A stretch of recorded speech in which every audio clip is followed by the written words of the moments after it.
Welcome students. So we have already come to the end of this first chapter of political theory,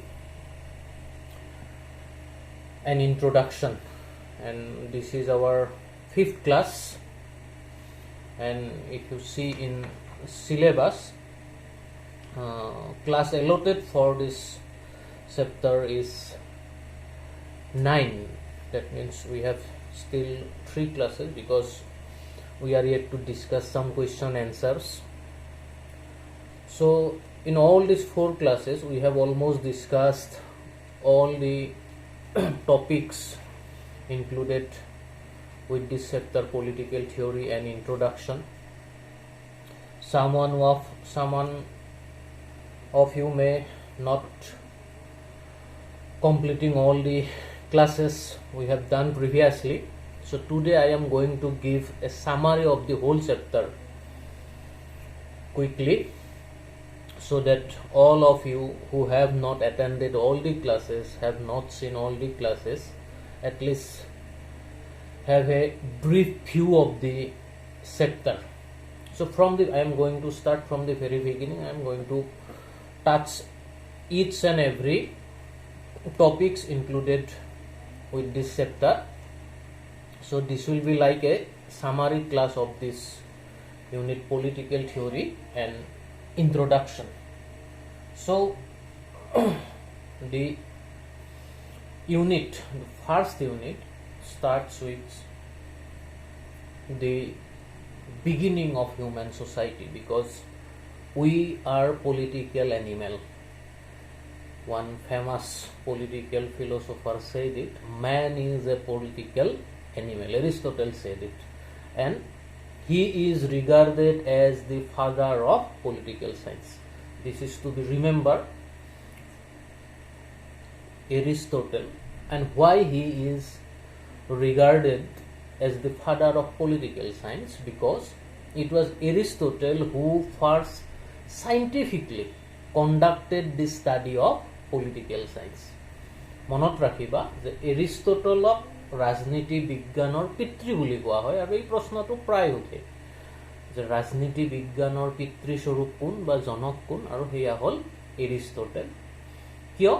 কাৰণ তেওঁ প্ৰথম বিজ্ঞানসন্মতভাৱে ৰাজনীতি বিজ্ঞানৰ অধ্যয়ন কৰিছিল গ্ৰীচত, আৰু ৰাজনীতি শব্দটো, the term politics was first used by Aristotle in his treatise with the same name, the Politics. এটো মনত ৰাখিবা, এৰিষ্টটলে তেওঁৰ দ্য পলিটিক্স নামৰ গ্ৰন্থখনত এই শব্দটো প্ৰথম ব্যৱহাৰ কৰিছিল, আৰু তেওঁ প্ৰথমবাৰৰ বাবে বিভিন্ন প্ৰকাৰৰ চৰকাৰৰ বিষয়ে এক প্ৰণালীবদ্ধ অধ্যয়ন কৰিছিল। Different types of গভৰ্ণমেণ্টছ and what type of government is best, এনেকুৱা ধৰণৰ আলোচনা তেওঁ কৰিছিল। আৰু তেওঁ এইটো মনত ৰাখিবলগীয়া এটা কথা যে তেওঁ ৰাষ্ট্ৰণ্টক আটাইতকৈ শ্ৰেষ্ঠতম চৰকাৰ বুলি কৈছিল, আৰু তেওঁ ফিলচফাৰ কিঙৰ ধাৰণা আগবঢ়াইছিল। The king should be like a philosopher, দাৰ্শনিক ৰজা হ'ব লাগে, অৰ্থাৎ ৰজাজন দাৰ্শনিকৰ দৰে হ'ব লাগে। আমি ভাৰতীয় সভ্যতা সংস্কৃতিটো সেই কথাটো আমি কওঁ যে ৰাজঋষি, আমি জনকক ৰাজঋষি বুলি কওঁ। ঠিক তেনেধৰণৰ এক ধাৰণাই তেওঁ আগবঢ়াইছিল। গতিকে এনেধৰণে প্ৰথমবাৰৰ বাবে বিজ্ঞানসন্মতভাৱে ৰাজনীতি বিজ্ঞানৰ আলোচনা কৰাৰ কাৰণে এৰিষ্টটলক ৰাজনীতি বিজ্ঞানৰ পিতৃস্বৰূপ আখ্যা দিয়া হয়। Aristotle is regarded as the father of political science, as he was the first political thinker or political philosopher who for the very first time scientifically conducted the study of political science. And in his book The Politics, he discussed so many issues related with politics, and the term politics was first used by him, and the English word politics is actually derived from the Greek word polis, and that means city state, and it was in Greece at that time. And the system which was related with the governing of the city state was known as politics, and was mentioned as politics by Aristotle. ৰাজনীতি এই শব্দটো ইংৰাজীত আমি politics বুলি কওঁ, আৰু এই politics শব্দটো মূল গ্ৰীক শব্দ পলিছৰ পৰা আহিছে, যাক নগৰ ৰাষ্ট্ৰ বুলি কোৱা হয়, আৰু যি নগৰ ৰাষ্ট্ৰ আজিৰ পৰা প্ৰায় 2500-3000 বছৰ আগতে গ্ৰীচত আছিল। সৰু সৰু নগৰ ৰাষ্ট্ৰ আৰু তাৰ শাসন ব্যৱস্থাৰ লগত জড়িত যি ঘটনাক্ৰম, তাকেই এৰিষ্টটলে ৰাজনীতি বুলি কৈছিল। গতিকে মই কেইবাটাও গুৰুত্বপূৰ্ণ কথা কৈছোঁ যে পলিটিক্স শব্দটো ক'ৰ পৰা আহিল, আগতেও কৈছোঁ, জাষ্ট মই অতি সংক্ষেপতে গোটেই মূল কথাখিনি চুই যাম। গতিকে এই কথাবিলাক তোমালোকে মনত ৰাখিব লাগিব আৰু নোট কৰি ৰাখিব লাগিব। পিছত মই একেলগে এইখিনি কথা নোট হিচাপে তোমালোকক দিম। গতিকে প্ৰথম এই কথা ইন্ট্ৰডাকশ্যনতে আমি জানিব লাগিব যে পলিটিক্স শব্দটো পলি শব্দৰ পৰা আহিছে, যি এক গ্ৰীক শব্দ। ইয়াক পোনপ্ৰথমে ব্যৱহাৰ কৰিছিল এৰিষ্টটলে তেওঁৰ দি পলিটিক্স নামৰ গ্ৰন্থখনত।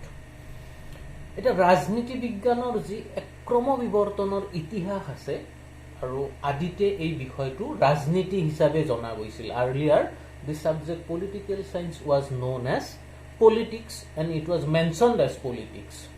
But from 16th century, the political philosopher or thinker Jean Bodin, বুলি আমি যাক কম, তেওঁ এগৰাকী ফ্ৰান্স জুৰিষ্ট আছিল। he first used the term political science.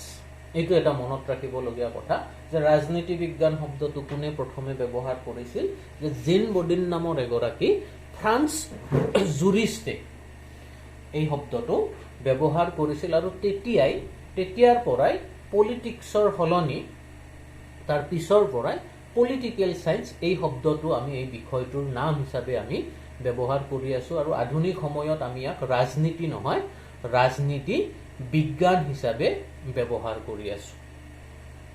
এতিয়া কথা হ'ল ৰাজনীতি বিজ্ঞান এই বিষয়টোনো আমি কিয় অধ্যয়ন কৰিব লাগে আৰু কেনেধৰণেনো ৰাজনীতি বিজ্ঞানৰ এক ক্ৰমবিৱৰ্তন হ'ল। তেতিয়া যদি আমি চাওঁ যে ৰাজনীতি বিজ্ঞান দুই ধৰণে অধ্যয়ন কৰা হৈছিল। ইয়াৰ এক পৰম্পৰাগত অধ্যয়নৰ প্ৰণালী আছিল, যাক আমি traditional approach of studying political science বুলি কওঁ। মই এই কথাটো আগতে উল্লেখ কৰা নাই, আজি ক'লোঁ। Earlier political science was studied only in traditional way, and traditional way means when study of political science is centrally involved with the study of state and government level. ৰাজনীতি বিজ্ঞানে যেতিয়া কেন্দ্ৰীভূতভাৱে অকল ৰাষ্ট্ৰ আৰু চৰকাৰৰ বিষয়ে আলোচনা কৰে, ৰাজনীতি বিজ্ঞান অধ্যয়নৰ সেই পদ্ধতিটো ইয়াৰ পৰম্পৰাগত পদ্ধতি বুলি কোৱা হয়। কিন্তু দ্বিতীয় বিশ্বযুদ্ধৰ আশপাশৰ সময়ৰ পৰা, বা আমি ক'ব লাগিলে 20 শতিকাৰ শেষৰ ফালৰ পৰা ৰাজনীতি বিজ্ঞানে অকল ৰাষ্ট্ৰ আৰু চৰকাৰতে সীমাবদ্ধ নাথাকি, 20 শতিকাৰ আৰম্ভণি বুলিয়ে ক'ব লাগিব, ৰাজনীতি বিজ্ঞানে অকল ৰাষ্ট্ৰ আৰু চৰকাৰতে সীমাবদ্ধ নাথাকি ৰাষ্ট্ৰ আৰু চৰকাৰৰ পৰিধি অতিক্ৰম কৰি ইয়াৰ লগত জড়িত অন্যান্য আনুষংগিক বিষয়বিলাকৰ কথাও অধ্যয়ন কৰিবলগীয়া হয়। যেনে বিহেভিয়াৰেলিজিম বুলি এক ৰাজনীতি বিজ্ঞানৰ অধ্যয়নৰ পদ্ধতি আহে। এনেকুৱা আৰু নতুন নতুন ডিচিশ্যন মেকিং এপ্ৰ'চ, এনেকুৱা ধৰণৰ কিছু নতুন নতুন আধুনিক পদ্ধতি আহে, আৰু যিটোক ৰাজনীতি বিজ্ঞানৰ মানে মডাৰ্ণ এপ্ৰ'চ বুলি কোৱা হয়, যি ট্ৰেডিশ্যনেল এপ্ৰ'চতকৈ বহু বেছি বহল আৰু বিশাল। So there is two way of studying political science. One is traditional approach and other one is modern approach. Traditional approach is just concerned with the study of state and government, whereas modern approach includes a broader scale of studying political science. এই দুই ধৰণে অধ্যয়ন কৰা হয়। আৰু ৰাষ্ট্ৰ জীৱন যি এক সংগঠিত জীৱন, আমি এতিয়া এক সংগঠিত ৰাষ্ট্ৰ ব্যৱস্থাত থাকোঁ, কিন্তু আদিতে এনেকুৱা নাছিল। এই কথাটো মই আগতেও তোমালোকক কৈছোঁ যে আমি প্ৰথমতে সমাজ পাতি বাস কৰিছিলোঁ, আৰু সমাজৰে এটা সংগঠিত ৰূপ হ'ল ৰাষ্ট্ৰ। সমাজ এক বৃহত্তৰ একক, আৰু সেই বৃহত্তৰ সমাজৰ ভিতৰতে আমি ৰাজনৈতিকভাৱে একত্ৰিত হৈ থাকোঁ ৰাষ্ট্ৰৰ ৰূপত। সঁচা অৰ্থত ক'ব গ'লে ৰাষ্ট্ৰ এক ৰাজনৈতিক একক, য'ত আমি ৰাজনৈতিক অধিকাৰ আৰু কৰ্তব্যৰ সৈতে আমি নাগৰিক হিচাপে, অৰ্থাৎ ৰাষ্ট্ৰত আমি আছোঁ মানে আমি নাগৰিক। আধুনিক ৰাষ্ট্ৰত আমি নাগৰিক হিচাপে জীয়াই থাকোঁ, আৰু ই এদিনতে হোৱা নাই, এক ক্ৰমবিৱৰ্তনৰ মাধ্যমেদি। কাৰণ কিয় আমি মানুহে সদায় এক সংগঠিত জীৱন বিচাৰোঁ, আমি কাৰণ কিয় আমি উই আৰ ছ'চিয়েল বিং, মানুহ আমি সামাজিক জীৱ সেইকাৰণে এৰিষ্টটলে কৈছিল যে সমাজ পাতি বাস নকৰে তেওঁ হয়তো দেৱতা হ'ব লাগিব বা তেওঁ অসুৰ হ'ব লাগিব কাৰণ মানুহ হলে আমি সমাজত থাকিবই লাগিব because we are social being, we are political being, we need society, we are interdependent with each other গতিকে আমাক সমাজ লাগে আৰু সমাজ পাতি থাকিব লাগিলে তাত আমাক অধিকাৰ কৰ্তব্য ন্যায় স্বাধীনতা এনেকুৱা ধৰণৰ ধাৰণাসমূহৰ দৰকাৰ হয় কাৰণ তেতিয়াহে আমি এক সুস্থ সমাজত জীয়াই থাকিব পাৰো আৰু ৰাজনীতি বিজ্ঞানৰ যিটো শাখাই এই ধাৰণাসমূহক আলোচনা কৰে ন্যায় সমতা স্বাধীনতা সেই শাখাটোকে আমি ৰাজনৈতিক তত্ত্ব বুলি কওঁ ৰাজনীতি বিজ্ঞান এটা বিশাল বিষয় বিভিন্ন কথা আলোচনা কৰে ৰাষ্ট্ৰৰ কথা তুলনামূলক চৰকাৰৰ কথা লোক প্ৰশাসনৰ কথা দৈনন্দিন প্ৰশাসনৰ কথা আন্তঃৰাষ্ট্ৰীয় ৰাজনীতি আৰু সংগঠনৰ কথা আলোচনা কৰে এনেকৈ এক বিশাল বিষয় সামৰি লয় আৰু তাৰ ভিতৰত যিটো ৰাজনীতি বিজ্ঞানৰ যিটো অংশই বিশেষকৈ ৰাজনৈতিক ধাৰণাসমূহৰ কথা আলোচনা কৰে সেই বিষয়টোক বা সেই অংশটোক আমি ৰাজনৈতিক তত্ত্ব বুলি কওঁ suppose if we take political science as a tree political theory is a branch of political science and political theory as a branch of political science deals with the study of important political concepts of political science like justice, fraternity, equality, freedom, secularism, equality. All these concepts are studied within the scope of political theory and it's a branch of political science.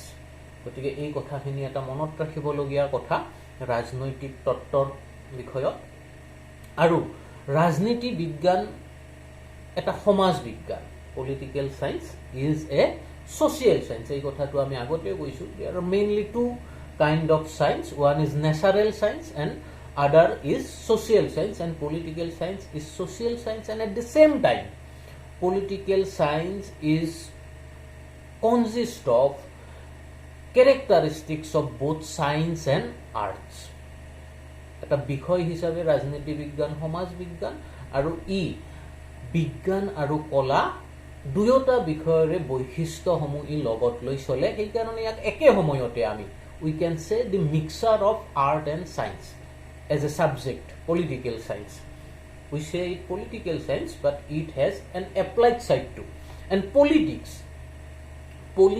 is the applied side of political science and politicians are known as the artists of politics কাৰণ তেওঁলোকে বাস্তৱ জীৱনত ৰাজনৈতিক ধাৰণাসমূহক কাৰ্যকৰী কৰাৰ কাম কৰে আৰু আমি যেতিয়া আৰ্ট বুলি কওঁ জ্ঞানৰ যিটো কৌশলগত প্ৰয়োগ সেইটোৱে আৰ্ট আৰু ৰাজনীতিকসকল হ'ল আমাৰ আৰ্টিষ্ট কাৰণ কিয় তেওঁলোকে ৰাজনীতি বিজ্ঞানৰ যে ধাৰণাসমূহ সেই ধাৰণাসমূহক তেওঁলোকে বাস্তৱ জীৱনত প্ৰয়োগ কৰি ৰাজনৈতিকভাৱে সংগঠিত সমাজ এখনক তেওঁলোকে পৰিচালনা কৰে গতিকে ৰাজনীতি বিজ্ঞান একে সময়তে কলা আৰু বিজ্ঞানৰ বৈশিষ্ট্যৰে পৰিপূৰ্ণ এক সমাজ বিজ্ঞান আৰু ই এক প্ৰাকৃতিক বিজ্ঞানৰ দৰে যথাৰ্থ বিজ্ঞান নহয় it's not as much as pure science as natural sciences it's a science of probability এক সম্ভাৱনীয়তাৰ বিজ্ঞান ৰাজনীতি বিজ্ঞান আৰু সেয়েহে ৰাজনীতি বিজ্ঞানত যিবিলাক কথা কোৱা হয় যিবিলাক সিদ্ধান্ত দিয়া হয় সেই এক সম্ভাৱনাময় সিদ্ধান্ত যে এনেকুৱা হলে এনেকুৱা হ'ব পাৰে 100% গ্যাৰান্টিৰ হৈতে সেই কথাটো ৰাজনীতি বিজ্ঞানত ক'ব পৰা নাযায় গতিকে এইটো এটা মনত ৰাখিবলগীয়া কথা যে ৰাজনীতি বিজ্ঞান এক সম্ভাৱনীয়তাৰ বিজ্ঞান আৰু এখন সমাজৰ সচেতন নাগৰিক হিচাপে এখন সমাজৰ আমি জনা বুজা মানুহ হিচাপে আমি ৰাজনীতি বিজ্ঞানৰ কথাসমূহ জনাটো অতিকে দৰকাৰী ছাত্ৰ হিচাপেও আমি জানিব লাগিব এই কাৰণে আমি ৰাজনীতি বিজ্ঞানৰ কথাটো জানিব লাগে কাৰণ আমি সমাজত থাকো আমি ৰাষ্ট্ৰৰ নাগৰিক হিচাপে আমি প্ৰত্যেকে এখন দেশৰ নাগৰিক আৰু যিখন দেশৰ নাগৰিক হিচাপে আমি যিখন ৰাষ্ট্ৰত বাস কৰো সেই ৰাষ্ট্ৰখন কেনে ধৰণে পৰিচালিত হয় তাত আমাৰ অধিকাৰ কি ক্ষমতা কি এই কথাসমূহ এজন সাধাৰণ নাগৰিক হিচাপে বিশেষকৈ এজন সচেতন নাগৰিক হিচাপে জনাটো অতিকে দৰকাৰ। সেয়েহে আমি ৰাজনীতি বিজ্ঞান অধ্যয়ন কৰাটো অতি দৰকাৰী। ৰাজনীতি বিজ্ঞানৰ অধ্যয়নে আমাক এজন সচেতন নাগৰিক হোৱাত সহায় কৰে, আমাৰ অধিকাৰ আৰু কৰ্তব্যসমূহ জনাত সহায় কৰে, আৰু বিভিন্ন বৃত্তিত আমি যদি ভৱিষ্যত জীৱনত বিভিন্ন বৃত্তি গ্ৰহণ কৰিব খোজোঁ তেনেকুৱা বৃত্তিসমূহ গ্ৰহণ কৰাত আমাক সহায় কৰে। গতিকে ৰাজনীতি বিজ্ঞান অধ্যয়নৰ এক ব্যৱহাৰিক উপকাৰিতা আছে। Studying political science has so many practical utility. As we are the member of a state, we are citizen of a state. So as a citizen of a state, we must know our rights and duties, how our state is run. If we don't know, how can we say that we are a good citizen? So to be a good citizen, to know our rights and duties. And for so many future professions like politicians, we want to be administrative officers, we want to be a journalist, if we want to be politicians, the knowledge of political science is very essential. So these are the very practical utility of political science, and most importantly as a common human being, as a conscious human being.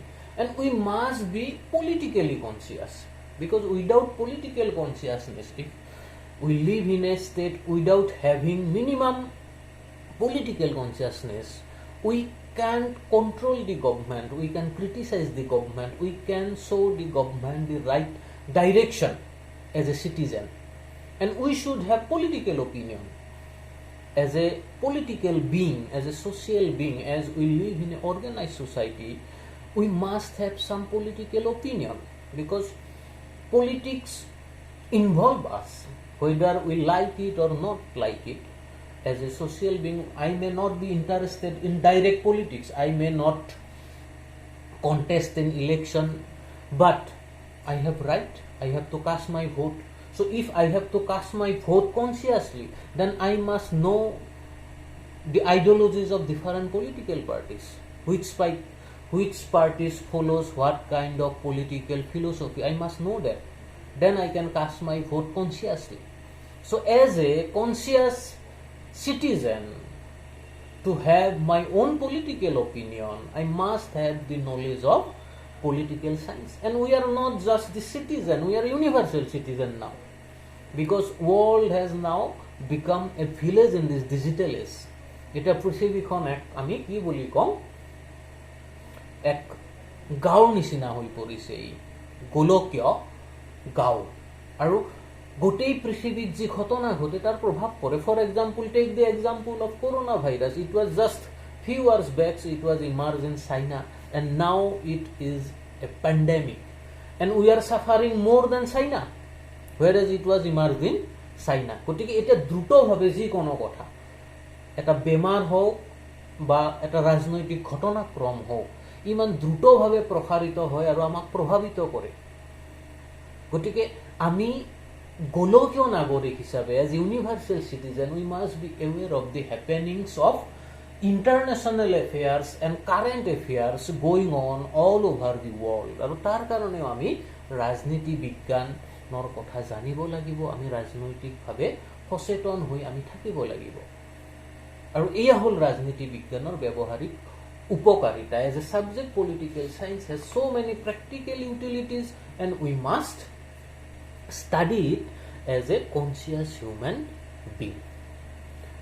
So next point is political science and politics is different. Political science is a subject of study.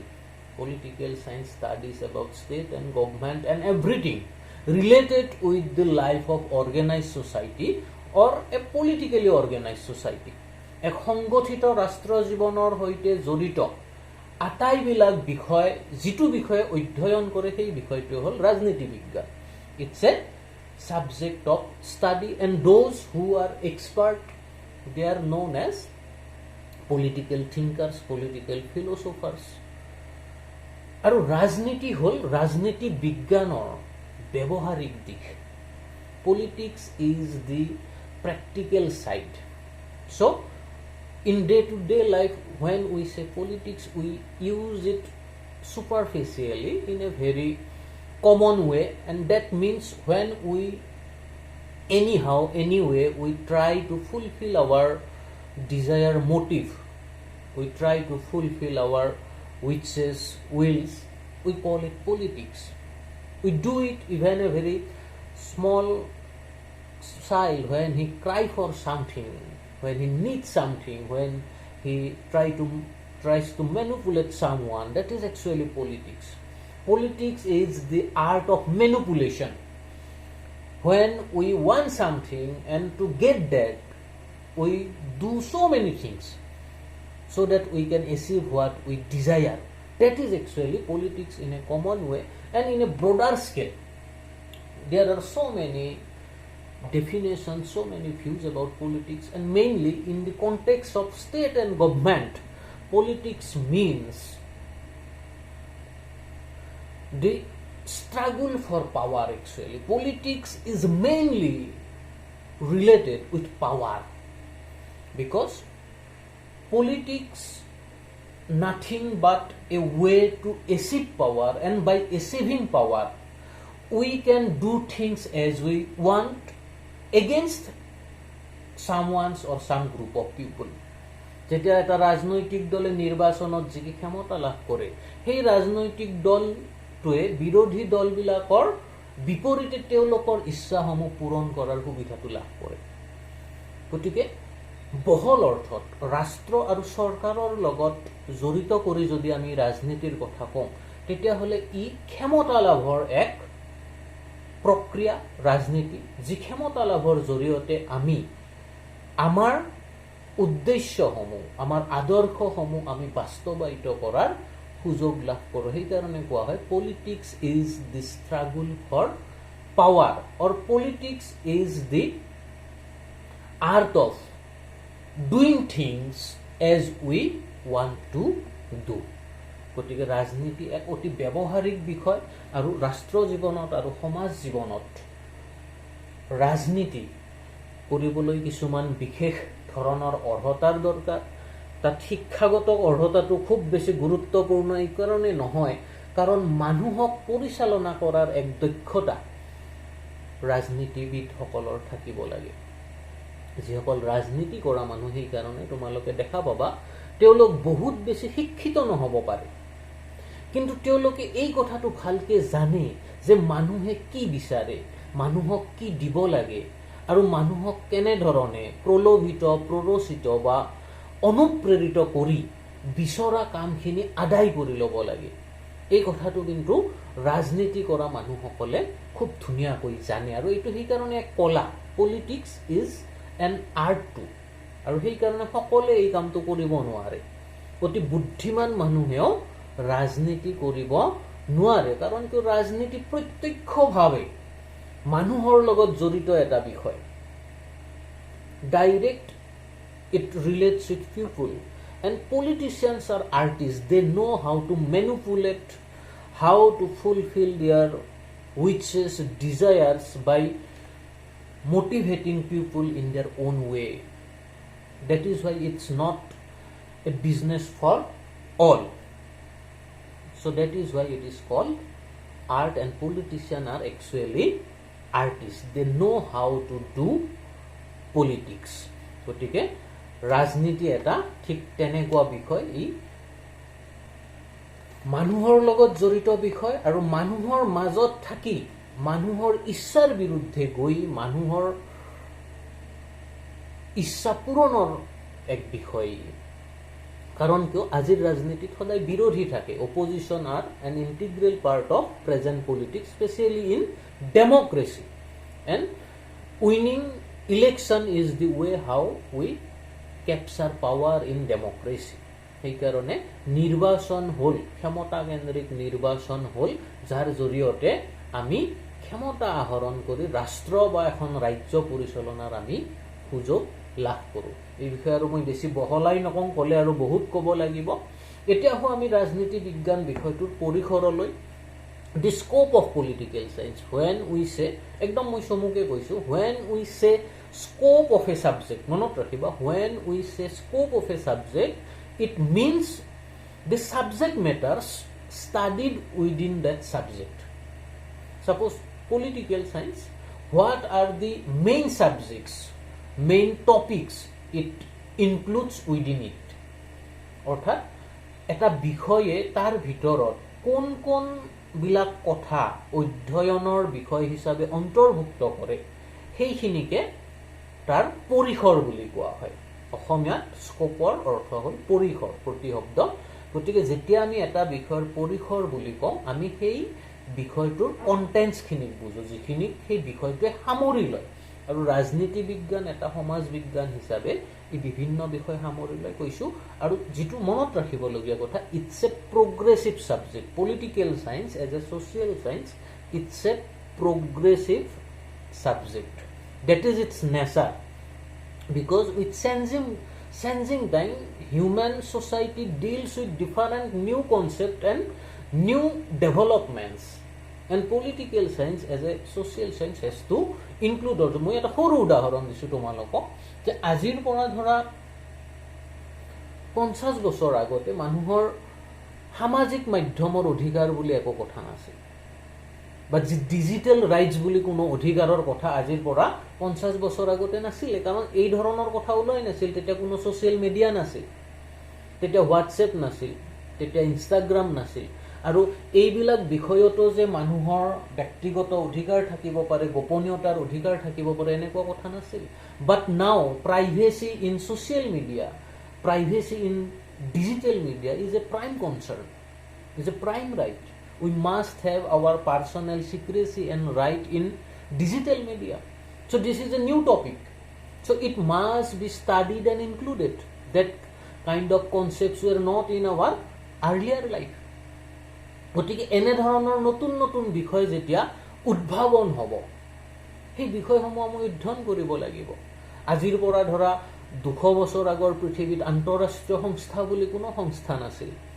200 বছৰ নহয় আজিৰ পৰা 100 বছৰ আগতেই নাছিল গতিকে এতিয়া আন্তঃৰাষ্ট্ৰীয় সংস্থা আছে গতিকে সেই আন্তঃৰাষ্ট্ৰীয় সংস্থাৰ কাৰ্যাৱলীও আমি আলোচনা কৰিব লাগিব তেওঁলোকৰ কি অধিকাৰ হ'ব কি হ'ব গতিকে এই ধৰণে সময়ৰ লগে লগে ৰাজনীতি বিজ্ঞানে নতুন নতুন বিষয়বিলাক নিজৰ মাজত সামৰি লয় with the passage of time political science covers new subjects and issues so its nature if someone asks us what is the nature of political science we must say that it is progressive in nature it is dynamic in nature what is the nature as a subject political science then we must answer that it is dynamic and progressive in nature এই কথাটো আমি এই লাইনটো মনত ৰাখিবলৈ হ'ব if it is asked what is the nature of political science তাৰ পিছত আমি এটা কথা আলোচনা কৰিছিলোঁ relationship of political science with other social sciences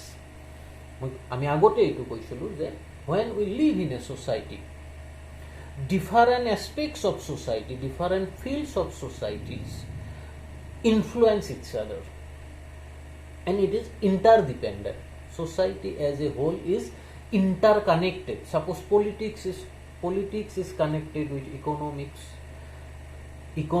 is connected with geography is connected with history is again connected with political science গতিকে এনে ধৰণে এখন সমাজৰ বিভিন্ন ক্ষেত্ৰসমূহ আন এটা ক্ষেত্ৰৰ লগত জড়িত আৰু এটা ক্ষেত্ৰই আন এটা ক্ষেত্ৰ প্ৰভাৱিত কৰে এতিয়া আমি যদি ভাৰতৰ কথা লওঁ আমি ভাৰতবৰ্ষ আদিতে বুলি মই নকওঁ স্বাধীনতাৰ আগত আমি ব্ৰিটিছৰ দ্বাৰা আমি ভাৰতবৰ্ষ শাসিত হৈছিলোঁ 200 বছৰ তাৰ আগত মোগলসকল আহিছিল মোগলসকলে আমাক শাসন কৰিছিল তাৰ আগত আলেকজেণ্ডাৰ আহিছিল আলেকজেণ্ডাৰে আহিও ভাৰত আক্ৰমণ কৰিছিল যে তাৰ আগত কাৰ ৰাজত্ব আছিল ধৰা চন্দ্ৰগুপ্ত মৌৰ্য ৰজা অশোক তেওঁলোকৰ আছিল সময় আৰু আমি মাইথলজিত পাওঁ যে তাৰ আগত ৰামচন্দ্ৰৰ আছিল এতিয়াও অযোধ্যা আছে মহাভাৰত আছিল গতিকে এনে ধৰণে আমি ইতিহাসও জানিব লাগিব গতিকে ইতিহাসে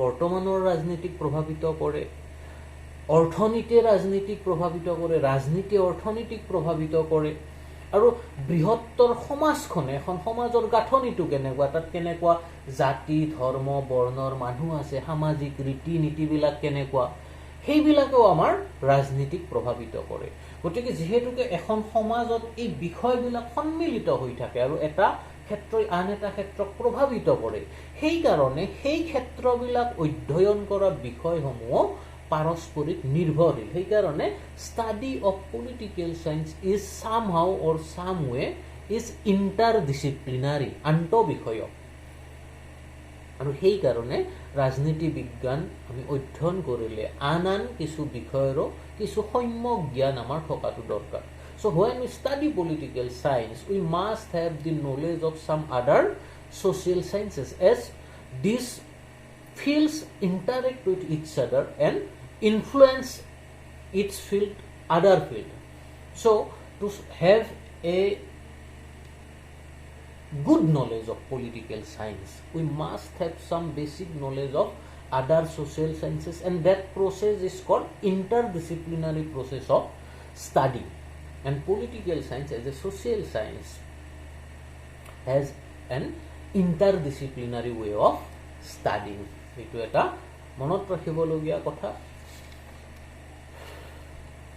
tar pisot ami ahilu political again ami as like political science it's almost same the utility of the study of political science and political theory is almost same jodi porikhat ahe tumalokor je rajniti bigyan odhyayoner dorkar ba upojogita ki aru rajnoitik tottor odhyayoner dorkar ba upojogita ki tar uttor tu kintu eke hoy khali shobdo duta holoni kori dile hoy mane what is the utility of this study of political science or what is the utility of the study of political theory karon political theory included with is a sub branch of political science so studying political science the way it helps us the same way studying political theory also helps us ei kotha tu moi he karone repeat nokoru why we study political theory it's the same reasons and same importance why we should study political theory as we should study political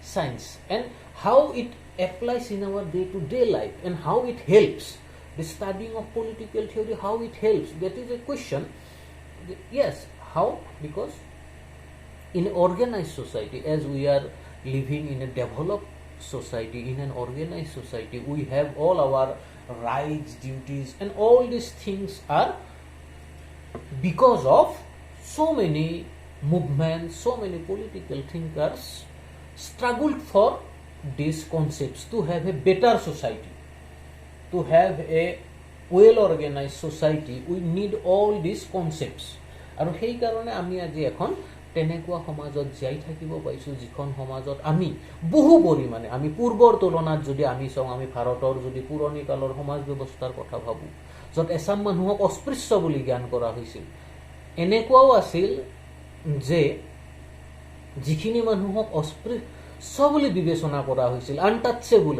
some section of the society were considered as untouchable by some other caste some higher caste and even their time of coming out and going inside home was fixed অস্পৃশ্য বুলি জনা মানুহবিলাকক উচ্চ বৰ্ণৰ মানুহবিলাকে তেওঁলোক কেতিয়া ঘৰৰ পৰা ওলাব আৰু কেতিয়া সোমাব এইটো ঠিক কৰি দিছিল কিয় জানানে যাতে তেওঁলোকৰ সাটো স্পৰ্শ নহয় ৰাস্তাৰে আহিলে কাৰণ তো দিনৰ যিটো সময়ত ওলালে সা পৰি যায় সেই সময়ত যাতে তেওঁলোক নলায় অৰ্থাৎ এনে ধৰণে এসাম মানুহৰ জীৱনক উচ্চ বৰ্ণৰ মানুহে নিয়ন্ত্ৰণ কৰিছিল আৰু সেই কাৰণে ভাৰতীয় সংবিধানে কি কৰিছে আনটাচেবিলিটি এটা ক্ৰাইম হিচাপে মৌলিক অধিকাৰৰ ভিতৰত সমতাৰ অধিকাৰ অন্তৰ্ভুক্ত কৰি তাত untouchability is considered as an criminal offense if someone practice it openly then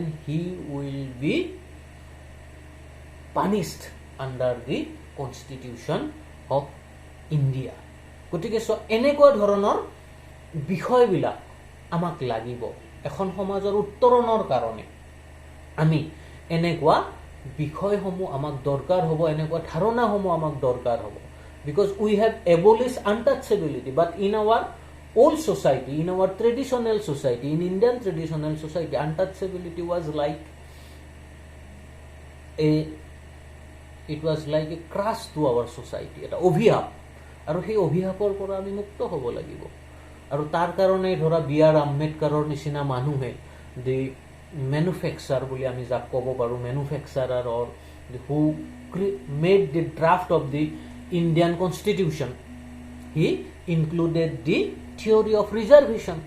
আৰু এতিয়া ধৰা আমি আকৌ তাৰ পৰা মুক্ত হোৱাৰ সময় আহিছে. Now the time has come for the Indian society to overcome the lapses of reservation. গতিকে সময়ৰ লগে লগে আমি এটা সময়ত আমি আমাৰ সংবিধানত সংৰক্ষণ ব্যৱস্থাক আমি অন্তৰ্ভুক্ত কৰিলো আৰু এতিয়া এটা এনেকুৱা সময় আহিছে যে আমি সংৰক্ষণ ব্যৱস্থা সংশোধন কৰি আমি তাক নতুন ধৰণে সংবিধানত অন্তৰ্ভুক্ত কৰাৰ এটা সময় এতিয়া আহি পৰিছে. গতিকে এই ধৰণে one time demand something and other time demand something.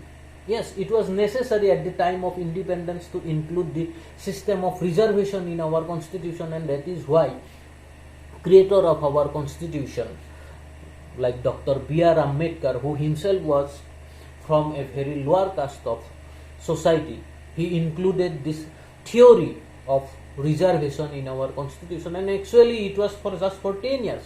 But even after now 70 years of independence, we have reservation system, and now it is criticized on several grounds.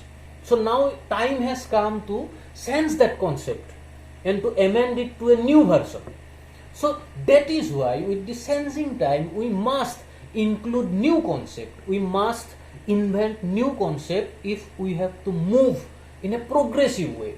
That is why the importance of political science is to understand like this context. যে কিয় আমি ৰাজনৈতিক তত্ত্বৰ অধ্যয়ন কৰিব লাগিব বা ইয়াৰ ব্যৱহাৰিক জীৱনত ক'ত প্ৰয়োজন.